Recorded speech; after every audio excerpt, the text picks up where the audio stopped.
Hi friends, அஸ்ஸலாமு அலைக்கும். இன்னைக்கு என் பையன் என்ன செஞ்சால் வெளிநாடு பறத்தாரு. இல்லை, குவைத்துக்கு வெக்கேஷன் முடிஞ்சு குவைத் நாட்டுக்கு போகிறாரு. அவரை வழி அனுப்புகிறாக்காண்டி நாங்களும் பிறப்பிட்டோம். திருச்சி விமான நிலையத்துலேருந்து பிறப்புறாரு. போகிற வழியில் என்ன செஞ்சிட்டோம், திருச்சியில் தொப்பி பாபா பிரியாணி கடையில் பிரியாணி வாங்கியாச்சு.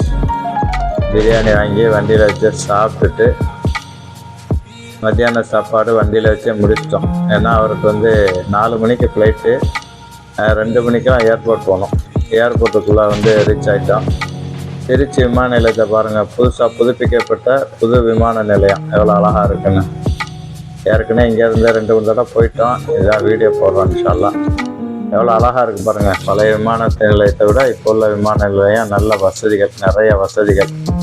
பார்க்கிங், கீழே பார்க்கிங்கு, மேலே புறப்படுறது, ஃப்ளைட்டு போகிறது வர்றது எல்லாம் மேலே, இமிக்ரேஷன்லாம் மேலே வச்சுருக்காங்க.